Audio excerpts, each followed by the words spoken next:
যদি রাষ্ট্রের মৌলিক সংস্কারের কথা আমরা বলছি, তো মৌলিক সংস্কার বলতে কি, এর মধ্যে একটা অন্যতম প্রপঞ্চ হচ্ছে এই ক্ষমতা হস্তান্তরের যে প্রক্রিয়া, এটাকে স্মুথ করা, এটাকে ফেয়ার করা। আপনি দেখে থাকবেন এটা কেন স্মুথ হয় না, এটা কেন ফেয়ার হয় না, এটা কেন সবসময় সহিংসই থাকে, তার অন্যতম কারণ হচ্ছে এখানে একটা ইকোনমিক বেনিফিট জড়িত। আপনার বাংলাদেশের সিস্টেমে ধরা হয়ে থাকে যে কোনো একটা দল যখন রাজনৈতিক ক্ষমতায় চলে আসে, সরকারি ক্ষমতায় চলে আসে, তখন সেখানে আপনার একদম সেন্ট্রাল থেকে শুরু করে তৃণমূল পর্যন্ত সব জায়গার অর্থনৈতিক যে সকল বেনিফিটসগুলো আছে সেগুলোর উপর তার সর্বময় কর্তৃত্ব প্রতিষ্ঠিত হয়। এমনকি দুর্ভাগ্যজনকভাবে মিডিয়া হাউসগুলো থেকে শুরু করে একদম তৃণমূলে একটা ইট ভাটা কিংবা বাজার হাট দোকানপাট সব কিছুই কিন্তু এই সর্বময় একটা কর্তৃত্ব প্রতিষ্ঠা হয় রাজনৈতিক দলগুলোর। ফলে এটাকে কেউ ছেড়ে দিতে চায় না, যেহেতু এখানে একটা ইকোনমিক বেনিফিট তার জড়িত।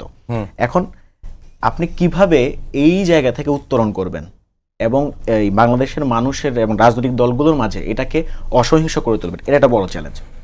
এই চ্যালেঞ্জের উত্তরণের অন্যতম পথ হচ্ছে যে বাংলাদেশের রাজনৈতিক দলগুলো যারাই হেরে যাবে নির্বাচনে, বা যাদের রাজনীতিতে তার সমর্থক নেই, কর্মী নেই, হেরে যাচ্ছে, তাকে অপাংক্তেয় না করে ফেলা, তাকেও একটা রাষ্ট্রের যে পলিসি, অর্থাৎ পার্লামেন্টটা যাতে কোনোভাবে আপনার কোনো দলীয় পার্লামেন্ট না হয়, পার্লামেন্টে যাতে একটা রাষ্ট্রের পার্লামেন্ট, যেখানে সবাই অংশগ্রহণ করছে, নাগরিকদের একটা পলিসি, নাগরিকের সাথে রাষ্ট্রের কী সম্পর্ক হবে সেটা নির্ধারণ করছে।